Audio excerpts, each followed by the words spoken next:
Good morning to all of you. आपका स्वागत है।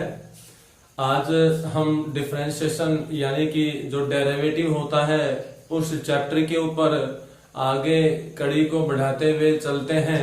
लास्ट लेक्चर में हमने जो डिस्कस किया था वो हमने ये डिस्कस किया कि जो डिफरेंशिएशन होता है उसका ज्योमेट्रिकली मीनिंग क्या होता है और उसके कुछ बेसिक जो रूल हैं उनके ऊपर भी हमने जिक्र किया था। आज हम डिफरेंशिएशन के कुछ इंपॉर्टेंट रूल्स और कुछ इसके ऊपर प्रॉब्लम्स हैं उन पर डिस्कस करना चाहेंगे।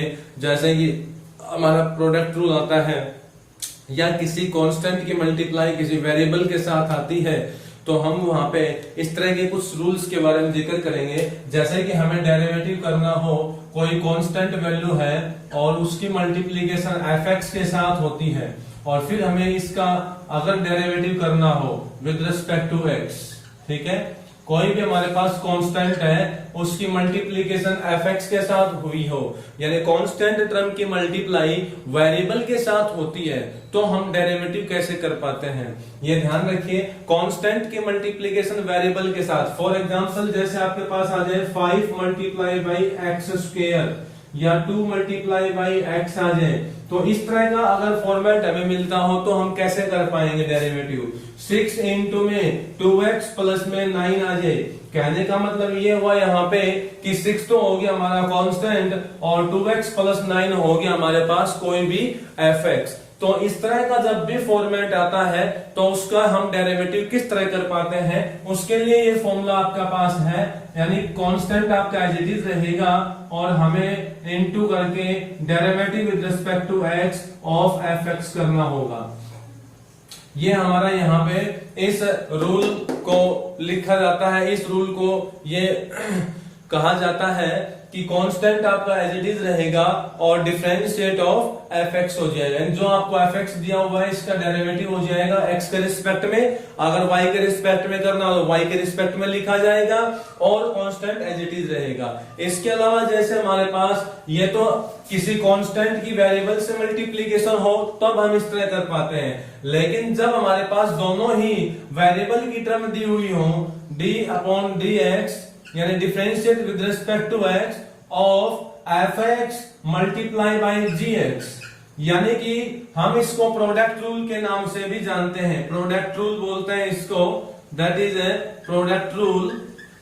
इसको हम प्रोडक्ट रूल भी कह सकते हैं कि यदि हमारे पास कोई दो फंक्शन है, एक fx है दूसरा gx है, दोनों फंक्शन वेरिएबल x के अंदर होने चाहिए, दोनों के दोनों फंक्शन x वेरिएबल में होंगे तो उनका हम डेरिवेटिव कैसे कर सकते हैं इसका मैं आपको एग्जांपल के तौर पे बताना चाहूंगा। जैसे कि हमारे पास इस तरह के कुछ क्वेश्चन आ जाए 2x प्लस 6 होल पावर 5/2 और मल्टीप्लाई बाई 9x स्क्वायर ऐसे आ जाए मान लीजिए। तो यहाँ पे अब हमें डेरिवेटिव करना होगा तो ये जो फंक्शन है ये हमारा x के अंदर है, ये फंक्शन है ये भी x के अंदर है, इन दोनों की मल्टीप्लिकेशन है। तो पहले तो हम इन दोनों की मल्टीप्लिकेशन की सोचते हैं, अगर मल्टीप्लाई तो हो जाती है तो डायरेक्ट हो जाएगा, ये आपका प्रोडक्ट रूल लगेगा ही नहीं। अगर यहाँ मल्टीप्लाई नहीं हो पाती है तो हमारे पास इस तरह के पैटर्न में हम fx और gx को अज्यूम करके और यहाँ पे प्रोडक्ट रूल का यूज करेंगे, यानी कि इसको मैं fx मान लूंगा और इसको क्या मान लूंगा मैं gx मान लूंगा। कई जगह पे इसको fx को u और v भी लिखा जाता है, इस fx को मैं लिख देता हूं u और gx को लिख देता हूं v, तो इनको हम u इंटू v भी कह सकते हैं। प्रोडक्ट रूल को हम d by dx of u into v भी कहा जा सकता है। तो ये किसके बराबर होता है देखिए, जैसे मैं u इंटू v के रूप में बताना चाहूं तो हमारा क्या बन जाएगा, ये देखिए u तो सेम हो जाएगा differentiate with respect to x of v का derivative with respect to x plus v same होगा और differentiate with respect to x of u हो जाएगा। ठीक है, ये आपका रूल होता है यहाँ पे प्रोडक्ट रूल। देखिए प्रोडक्ट रूल का जो यहाँ पे प्रूफ होगा वो हम फर्स्ट प्रिंसिपल के अकॉर्डिंग करवा सकते हैं। प्रूफ इसका फर्स्ट प्रिंसिपल जो हमने पिछले लेक्चर में बताया था ज्योमेट्रिकली मीनिंग, उसके अकॉर्डिंग हम इसको सोल्व आउट कर सकते हैं। अगर इसका प्रूफ जानना चाहें तो।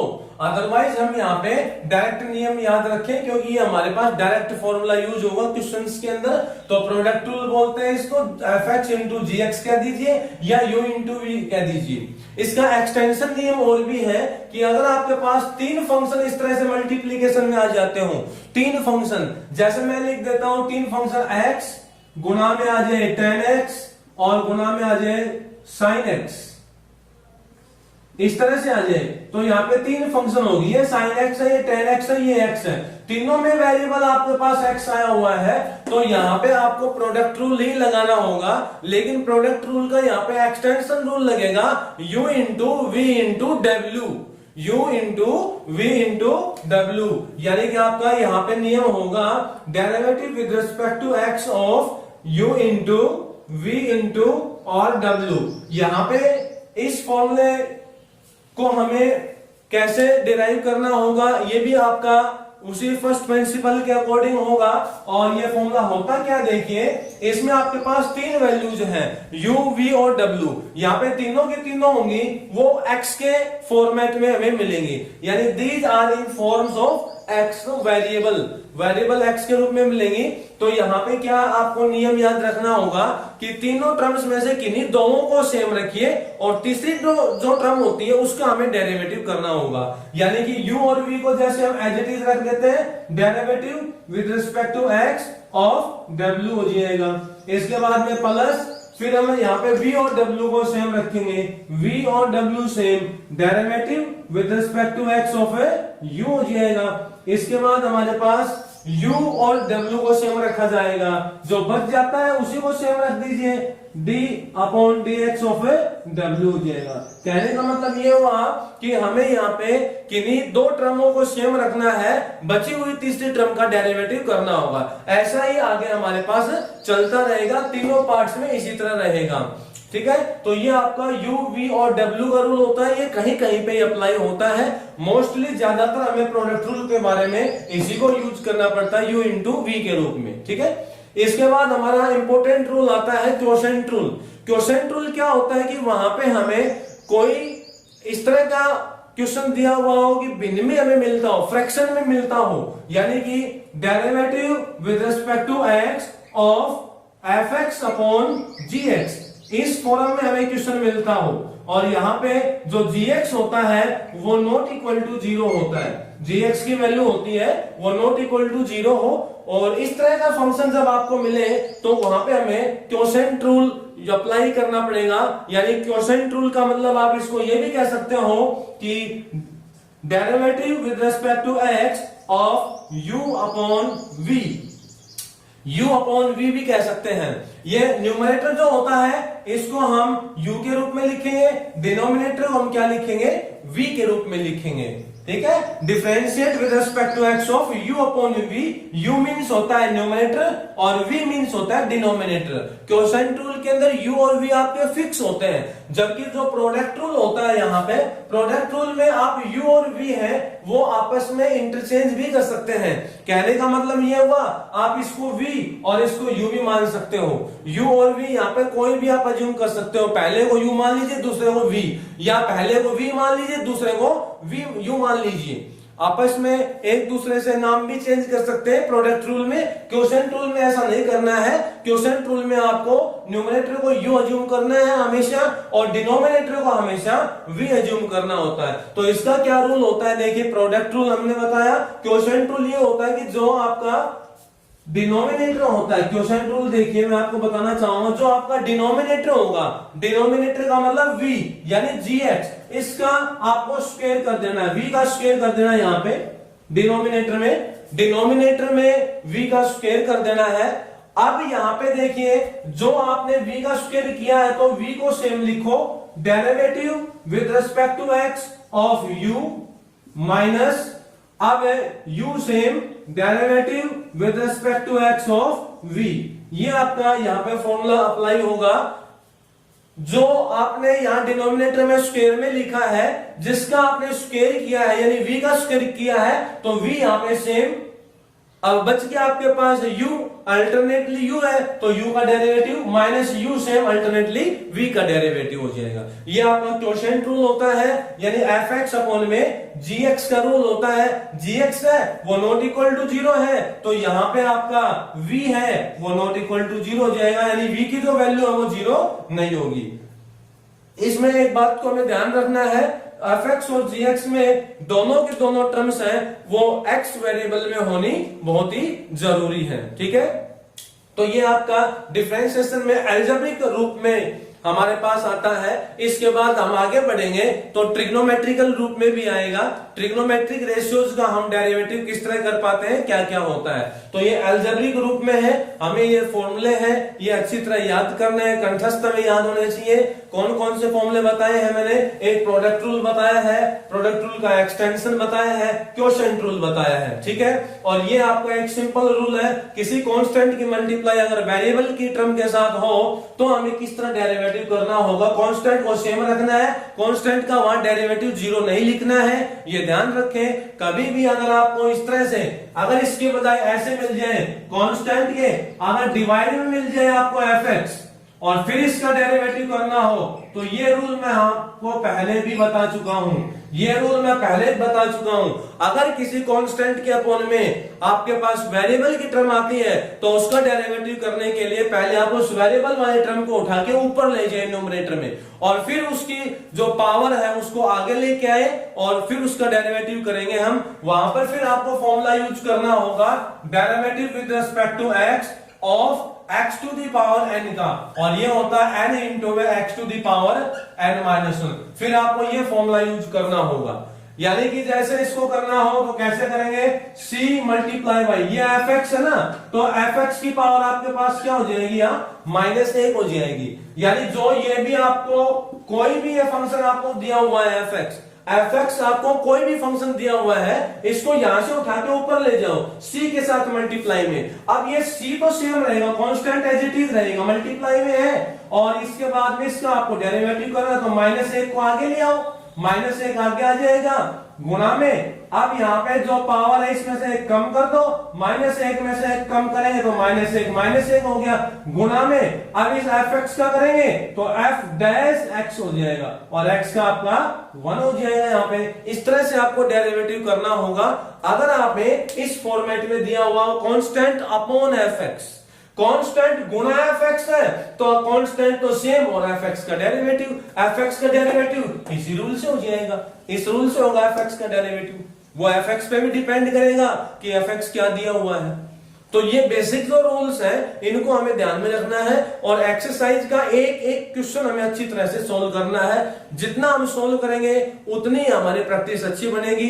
ये जो चैप्टर है, ये डिफरेंशिएशन का जो चैप्टर है, ये चैप्टर सीबीएसई बोर्ड ने अभी हटा दिया है। ये कोरोना महामारी जो चली हुई है, इस वजह से कोविड-19 को देखते हुए सीबीएसई ने नए जो पैटर्न का हमें यहाँ पे बताया गया है, नए पैटर्न जो लागू किया गया उसमें इस चैप्टर को हटाया गया है। इससे आगे जो एप्लीकेशन ऑफ डेरिवेटिव आता है उस चैप्टर को ऐड किया गया है। लेकिन उससे पहले हमें ये छोटी छोटी बातें, ये रूल्स और ये नियम जितने भी है उनके बारे में पता होना जरूरी है। इनके बेसिक जो क्वेश्चंस है उनको भी हमें आना चाहिए, तभी हम आगे डेरिवेटिव कर सकते हैं। ठीक है, तो मैं आगे चलता हूं, कुछ क्वेश्चंस के बारे में डिस्कस करना चाहूंगा जो इसके बेसिक के ऊपर लागू होते हैं। देखिए हमारा क्वेश्चन क्या होगा, यहाँ पे फॉर्मूले हमें सारे याद रखने पड़ेंगे। जो भी फॉर्मूले यहाँ पे बताए गए हैं आपको वो फॉर्मूले ध्यान में रखने होंगे। उन्हीं फॉर्मूलों के ऊपर आपके सारे के सारे क्वेश्चन अप्लाई किए जाएंगे। तो क्वेश्चन मेरे पास आता है जैसे कि मेरे को दिया हुआ square root of a plus square root of a plus x, इसका डेरिवेटिव करना हो। मान लीजिए मैं इसको y के बराबर लिख लेता हूं, let y is equal to मैंने ये एक फंक्शन लिख लिया और इसका हमें डेरिवेटिव करना है। तो डेरिवेटिव करना है तो सबसे पहले यहाँ पे ये देखिए कि प्रोडक्ट रूल क्वोशिएंट रूल तो है नहीं इसमें। प्रोडक्ट रूल क्वोशिएंट रूल तो स्पष्ट हमें दिखाई देगा। प्रोडक्ट रूल में दो अलग अलग टर्म में दिखाई देंगी, क्वोशिएंट रूल में दो अलग अलग टर्म में भिन्न में दिखाई देंगी, फ्रैक्शन में दिखाई देंगी। प्रोडक्ट रूल में गुणा में दिखाई देंगे, तो प्रोडक्ट रूल तो लग ही नहीं सकता। हाँ, प्रोडक्ट रूल एक जगह पे और भी लगाया जा सकता है, यदि x की मल्टीप्लाई y के साथ हो तो वहां पे आप प्रोडक्ट रूल लगाओगे, वहां पर भी हम प्रोडक्ट रूल का यूज करेंगे। x और y दोनों वेरिएबल होते हैं, अगर x और y आपस में डिवाइड में हो तो वहां पे हम क्वोशिएंट रूल ही लगाएंगे, क्योंकि यहाँ पे x और y दोनों वेरिएबल के रूप में है और वो डिवाइड में होते हैं, तो वहां पे उनका डेरिवेटिव करने के लिए हमें क्वोशिएंट रूल लगाना पड़ेगा, इनका डेरिवेटिव करने के लिए प्रोडक्ट रूल लगाना पड़ेगा। ये सारी बातें हम पढ़ेंगे आगे की एक्सरसाइजों में, देखेंगे भी, करेंगे भी। तो यहाँ पे x और y का हमें जैसे डेरिवेटिव करना हो तो प्रोडक्ट रूल की हेल्प से हम करेंगे। आगे मैं आपको क्वेश्चन करवाऊंगा प्रोडक्ट रूल का और क्वोशिएंट रूल का, तो मैं वहां पे इनके बारे में डिस्कस करूंगा और बताऊंगा भी कैसे होंगे ये। तो यहां देखिए फिलहाल इसको मैं क्या लिख सकता हूं, देखिए इसको मैं थोड़ा सिंप्लीफाई कर देता हूं। ये a as it is plus ये square root same a plus x. अब देखिए यहां पर ये रूट है, ये वाला रूट, ये जो रूट है इस रूट को मैं कह सकता हूं कि होल पावर 1/2। केवल मैंने सिंप्लीफाई किया यहां पे इसकी होल पावर 1/2 के रूप में। अब मैं यहां से इसका डेरिवेटिव स्टार्ट करता हूं, डेरिवेटिव यहां से स्टार्ट करूंगा तो यहां पे लिख देता हूं differentiate with respect to x on both sides, differentiate with respect to x के रिस्पेक्ट में करना है मेरे को, on both sides, then we get, दोनों तरफ मेरे को डेरिवेटिव करना है x के रिस्पेक्ट में, तो y का डेरिवेटिव अगर मैं x के रिस्पेक्ट में करूंगा तो ये आ जाएगा dy/dx इक्वल टू। अब यहां पे डेरिवेटिव की बात आती है, तो डेरिवेटिव यहां अगर आप करोगे तो यहां आपको एक फॉर्मूला बताया गया था, differentiate with respect to x of x to the power n। ये फॉर्मूला हम यहां पे यूज करेंगे। आपको बताया गया था कि इस x के जगह पे ax जमा b हो सकता है और इसकी पावर यहां पे n, और n का मान पॉजिटिव भी हो सकता है, नेगेटिव भी हो सकता है, भिन्न में भी हो सकता है, ठीक है, और पूर्ण संख्या भी हो सकती है। तो यहाँ पे आपका इसका यही फॉर्मेट यहाँ पे यूज किया जाएगा। ध्यान से देखिए, ये जो वैल्यू होगी, ये वैल्यू, ये सारी की सारी वैल्यू यहाँ पे x का काम करेगी, यानी x की जगह पे ax जमा b भी हो सकता है। तो ये आपका जो फॉर्मेट है ये बिल्कुल ax जमा b के में भी हम अज्यूम कर सकते हैं। इस तरह से आपको ये दिया हुआ है और इसकी पावर यहाँ पे 1/2 है, तो आपको यही फॉर्मेट यहाँ यूज करना है। पहले पावर को आगे लेके आए, ये बात आप दिमाग में रखें। डेरिवेटिव करते समय टर्म की जो भी टर्म दे रखी है, जो भी क्वेश्चन है, उसकी पावर को देखो। अगर पावर आपके पास है 1 के अलावा कुछ और पावर है तो आप उस पावर को आगे लेके आए, फिर डेरिवेटिव करें। तो पावर को आगे ले आएंगे तो 1/2 तो हमारे पास आगे आ जाएगा। फिर आपको जैसा है वैसा का वैसा लिखना होगा, जैसा है वैसा का वैसा लिख दीजिए a प्लस एक्स, और फिर उसकी पावर में से एक कम करेंगे तो 1/2 में से एक कम कर दीजिए। देखिए फॉर्मूले के अकॉर्डिंग चल रहे हैं हम। ये फॉर्मूला भी आपको यही बताया था मैंने, n तो आगे आ जाता है और x की पावर n में से एक कम, और फिर इस बेस का होता है वो 1 हो जाता है x के रिस्पेक्ट में। तो यहाँ पे भी ऐसे करेंगे, हम 1/2 को आगे ले आए, ठीक है, पावर में से एक कम करें, 1/2 में से एक कम करें। जैसे यहाँ n में से एक कम किया हमने, तो 1/2 में से एक माइनस करोगे तो एलसीएम लेके सॉल्व कर दीजिए, माइनस का 1/2 आ जाएगा। इनटू में अब बेस का कर दीजिए, बेस का मतलब इसका, ये आपका बेस है, इस पावर का ये बेस है, तो इस बेस क्या करोगे तो a यहाँ पे कांस्टेंट है, तो a का तो डेरिवेटिव क्या हो गया आपके पास 0 आ जाएगा। a का तो डेरिवेटिव 0, क्योंकि a अकेला है, उसके साथ कोई वेरिएबल गुणा में या भाग में नहीं है। गुणा में भी इसके साथ a के साथ नहीं है वेरिएबल, यानी x की टर्म, और इसके साथ भाग में भी नहीं है, तो इसका तो 0 हो गया। अब बात आती है रूट a प्लस एक्स पे। रूट a प्लस एक्स है, इसको देखिए मैं रफली ऐसा लिख सकता हूं a प्लस एक्स की पावर 1/2। अब इसका डेरिवेटिव करोगे तो यही रूल फिर से अप्लाई होगा, 1/2 आगे आ जाएगा, बीच में प्लस का साइन है, यहाँ पे इस a का 0 हो गया था, प्लस का साइन है। अब इसका डेरिवेटिव कर रहे हैं रूट a प्लस एक्स का, तो इसको मैं ऐसे लिख सकता हूं, और फिर से यही रूल लगेगा, तो 1/2 आगे आ जाएगा, ठीक है, और जैसा है वैसा का वैसा लिख दो, पावर में से एक कम कर दो, 1/2 में एक कम कर दो, तो -1/2 आ जाएगा। इंटू में अब इस पावर के अंदर जो बेस है इसका, इस बेस का करेंगे तो a का तो 0 और x का 1 हो गया। तो यहां लिखना चाहो तो लिख दो a का 0, 0 जमा में 1, तो 1 ही आ जाएगा, 1 लिख सकते हैं केवल। तो ये आपके पास इसका डिफरेंशिएशन हो गया। इसको थोड़ा सिंप्लीफाई कर लो।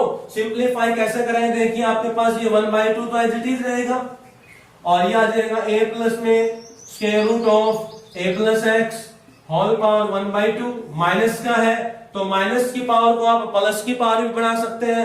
अगर इस सारे को मैं 1 के अपॉन में लिखना चाहूं तो ये माइनस से प्लस में भी कन्वर्ट हो जाएगा, यानी इस तरह लिख दे, पावर माइनस की है ना तो इसको मैं 1 के अपॉन में लिख लेता हूं ऐसे 1 अपॉन में, और 1 अपॉन में लिखूंगा तो ये आपके पास है प्लस में square root a plus x और होल पावर कितनी हो जाएगा 1/2 पॉजिटिव में कन्वर्ट हो जाएगी।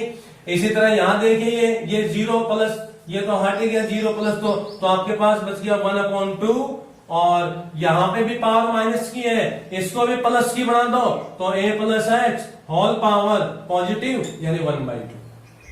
ठीक है, देयरफॉर आपका यहां से आंसर कितना हो जाएगा, देखो 1/2 और 1/2 मल्टीप्लाई होगी तो 1/4 आ जाएगा यहाँ पे, और न्यूमरेटर में यहाँ 1 तो 1 ही रहेगा, इनटू में 1 और डिवाइड बाई आपके पास अब एक तो ये टर्म है, यहाँ पर 1/2 पावर है, पावर 1/2 को मैं यहाँ पे रूट में रिप्रेजेंट कर सकता हूँ। पावर जो 1/2 है उसको मैं यहाँ पे रूट में लिख सकता हूँ। तो आपके पास जो ये वैल्यू बन जाएगी ये क्या बनेगी देखिए, स्क्वायर रूट ऑफ यहाँ पे आ जाएगा a प्लस में square root of a plus x. ठीक है, इसके बाद में ये भी 1 के अपॉन में है, पावर पॉजिटिव है और 1/2 है तो 1/2 को मैं यहाँ पे इसमें रूट में लिख सकता हूँ रूट a प्लस एक्स। ठीक है, ये आपका आंसर हो जाएगा 1/4 और 1 अपॉन में square root of a plus square root of a plus x और root of a plus x. ठीक है, इस तरह से हमें क्वेश्चन को सोल्व करना है, थोड़ा समझदारी से क्वेश्चन को करना है, ध्यान से सोच समझ के हमें करना होगा। सबसे पहले पावर को देखना है, पावर को आगे ले आएंगे, एक पावर कम करेंगे, एक पावर कम करने के बाद फिर इस बेस का करेंगे यानी a का करेंगे तो 0 हो जाएगा, उसके बाद इसका करेंगे तो इसका करने के लिए हमें अलग से कुछ सिंप्लीफाई करना होगा। a प्लस एक्स का रूट है, रूट का मतलब पावर हाफ हो जाएगी और हाफ हो जाएगी तो फिर से यही फॉर्मूला अप्लाई करना होगा हमें। 1/2 को आगे लेके आएंगे, a प्लस एक्स की पावर 1/2 में से कम करेंगे तो -1/2 बच गया, और फिर यहाँ a का 0 और x का 1 हो जाएगा, x का 1 हो गया यहाँ पे। फिर उसके बाद ये पावर माइनस की है, माइनस की पावर को प्लस करने के लिए 1 के अपॉन में लिख देंगे, ऐसे यहाँ माइनस की पावर प्लस करने के लिए 1 के अपॉन में 1/2 मल्टीप्लाई 1/4, बाकी का एज इट इज रहेगा। ठीक है, इस तरह से आपको डेरिवेटिव करना है। आगे देखिए नेक्स्ट क्वेश्चन हमारे पास है, बिल्कुल इन्हीं रूल्स के ऊपर डिपेंड है। अगला हमारे पास क्वेश्चन आता है, देखिए 2x square plus 3 whole power 5/3 multiply by x plus 5 whole power -1/2। ठीक है, तो यहां पर ये आपके पास दो अलग अलग वैल्यूज है, दिखाई दे रहा है हमें कि बीच में मल्टीप्लाई का साइन है, तो इन दोनों की आप गुणा कर लें, तो इन दोनों की मल्टीप्लाई यहां पे नहीं हो सकती, पॉसिबल नहीं है, क्योंकि ये 2x² प्लस 3 है, ये x प्लस 5 और दोनों के पावर के फ्रैक्शन में है। अगर बेस सेम होता ना तो पावर्स को हम ऐड कर सकते थे, लेकिन यह बेस है नहीं सेम, तो मल्टीप्लाई पॉसिबल नहीं है। मल्टीप्लाई जब पॉसिबल नहीं होती है तो ऐसे क्वेश्चंस में हम यहाँ प्रोडक्ट रूल का यूज करेंगे। जब दो इस तरह की टर्म्स आपके पास हो और उनकी मल्टीप्लाई पॉसिबल ना हो तो हम वहां पे प्रोडक्ट रूल का यूज करते हैं। तो प्रोडक्ट रूल यहाँ पे अगर लगाएंगे तो पहला आपके पास जो फंक्शन होता है इसको हमें u मानना है, दूसरा जो फंक्शन होता है उसको हमें v मानना है। प्रोडक्ट रूल क्या होता है उसके बारे में भी हमें पता होना चाहिए। तो पहले तो मैं इसको y के इक्वल अज्यूम कर लेता हूं, let y is equal to, ठीक है। अब मैं यहाँ पे पहले फॉर्मूला अप्लाई करूंगा, क्या फॉर्मूला होता है उसके बाद में क्वेश्चन को हल करेंगे। तो यहाँ पे हमें पता होना चाहिए हमारा फॉर्मूला क्या होता है, लिखेंगे वी नो दैट, हमें यूज करना है यहाँ पे प्रोडक्ट रूल। तो we know that derivative with respect to x of u into v यानी u और v का अगर हमें डेरिवेटिव करना हो x के रिस्पेक्ट में, जैसा अभी बताया था आपको कि fx गुणा gx हो, तो कैसे करेंगे, u same into derivative with respect to x of v plus v same derivative with respect to x of u। कहने का मतलब ये हुआ कि जब आपके पास दो टर्म्स होती हैं, एक को u मानना है दूसरे को v मानना है, तो u हमारा सेम v का derivative plus v same u का डेरिवेटिव, यानी दोनों में से एक टर्म सेम रहेगी, दूसरे का हमें डेरिवेटिव करना होता है। तो इसी तरह से हम यहां अप्लाई करेंगे तो हमारा u सेम रहेगा, यानी कि 2x² प्लस 3 होल पावर 5/3, ये एज इट इज। अब इसका डेरिवेटिव करना हमें, इसका डेरिवेटिव करेंगे तो पहले पावर को आगे लेके आएंगे। डेरिवेटिव करने का तरीका वही होगा जो हमने पहले किया है। यहां पर फर्स्ट वाला अलजेब्रिक रूल ही आपका लगेगा, ये वाला डेरिवेटिव ऑफ x की पावर n का, तो पावर आगे आ जाएगी, देयरफॉर माइनस हाफ को हम आगे लेके आएंगे, माइनस हाफ आगे हो गया, मल्टीप्लाई बाई पावर में से एक कम कर दीजिए, एक कम कर देंगे, माइनस हाफ है, माइनस हाफ में से एक कम करोगे तो इसको एलसीएम लेके सॉल्व कर दो, माइनस का 3/2 हो जाएगा, -3/2। फिर अगर आप इस बेस का करना चाहो तो x का तो क्या हो जाएगा 1 और 5 का 0, क्योंकि ये अकेला कांस्टेंट है, अकेले कांस्टेंट का डेरिवेटिव 0, तो x का तो 1 प्लस में 0, यानी कितना आ जाएगा 1 आ जाएगा।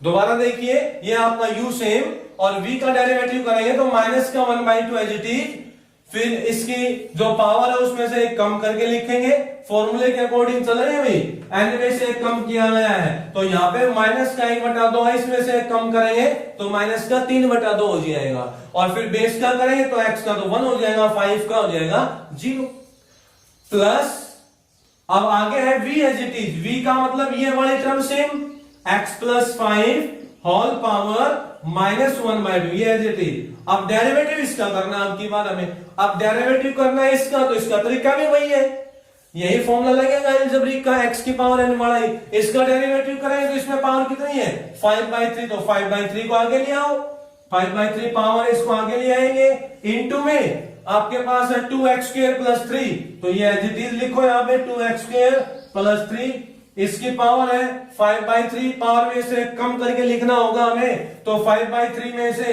एक कम कर दो, एक कम कर दे, यहाँ पे एलसीएम ले लो, एलसीएम आ जाएगा 3 और यहाँ पे 5 माइनस में 3, 5 में से 3 गए तो 2/3, यानी पावर कितनी होगी 2/3 होगी पॉजिटिव की।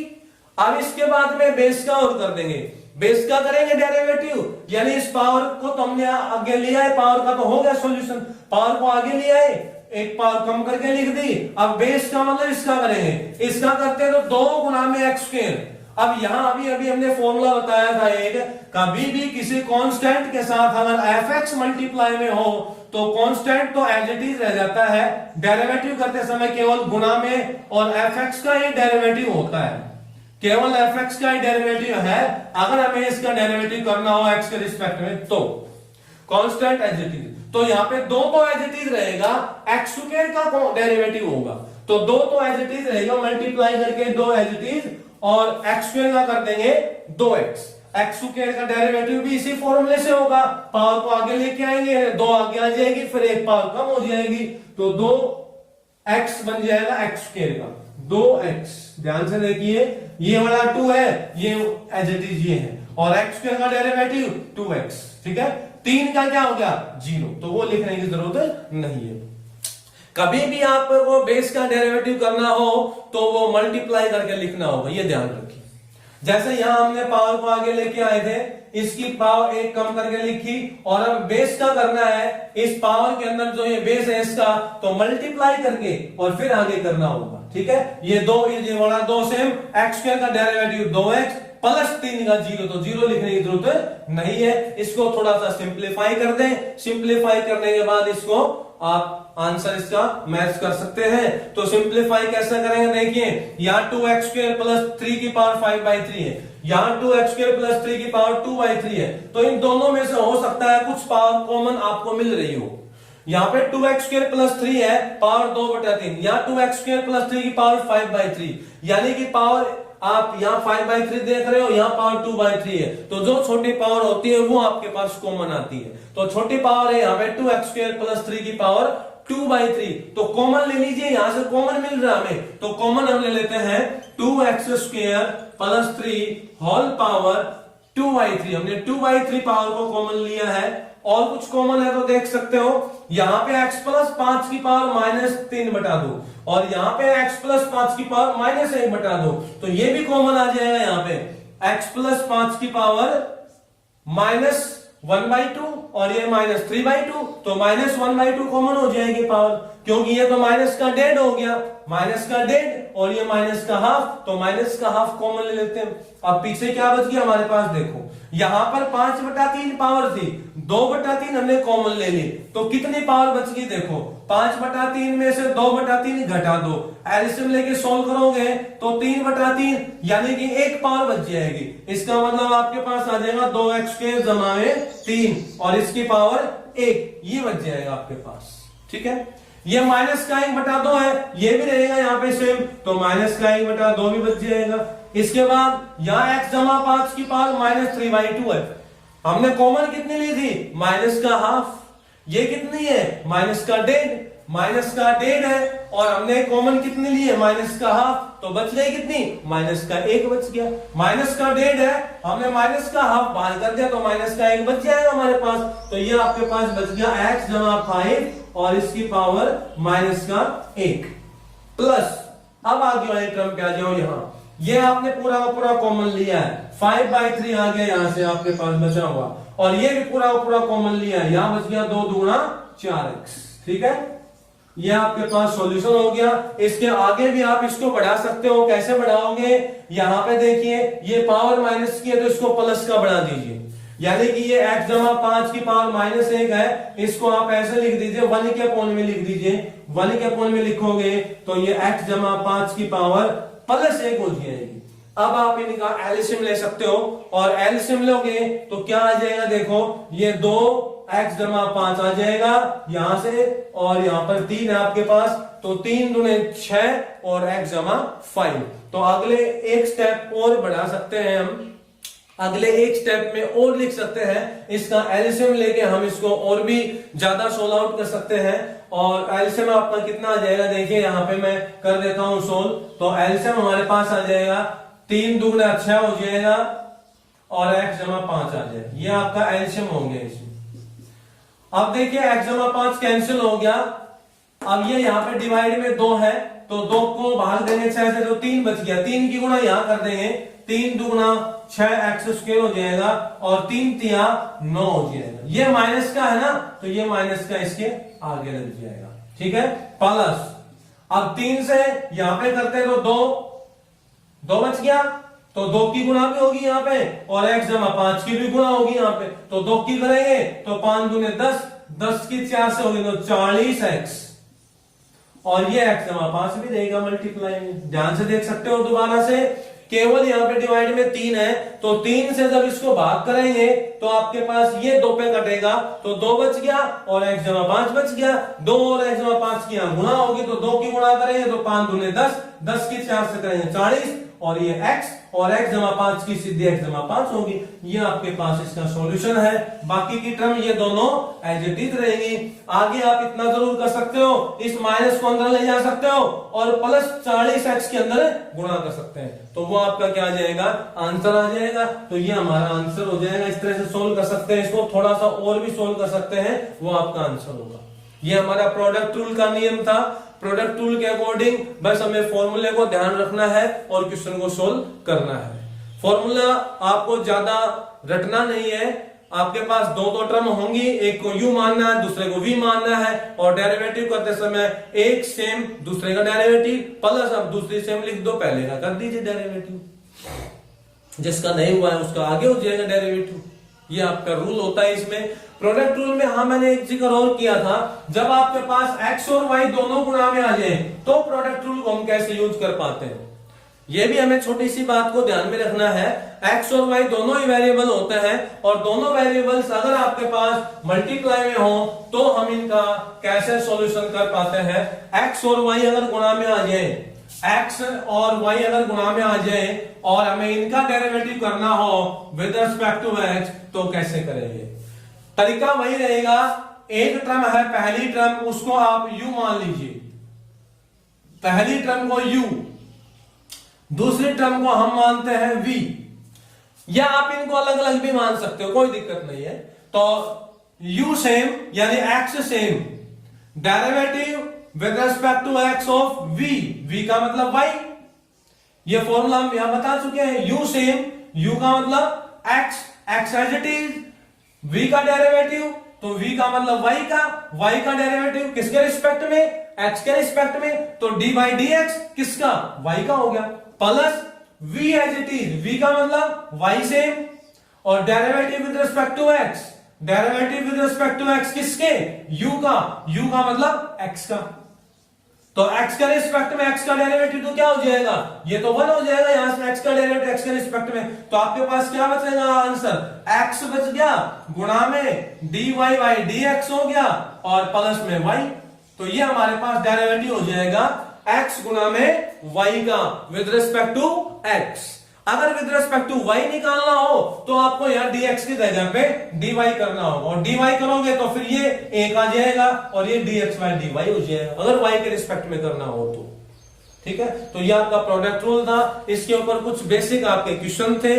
ठीक है, आगे हम बातचीत करेंगे नेक्स्ट लेक्चर में। ठीक है, आगे हम क्वेश्चन रूल के ऊपर डिस्कस करेंगे और उनके ऊपर कुछ एक एक्स्ट्रा जो प्रॉब्लम्स होंगी उन पे भी डिस्कस करेंगे। Thank you.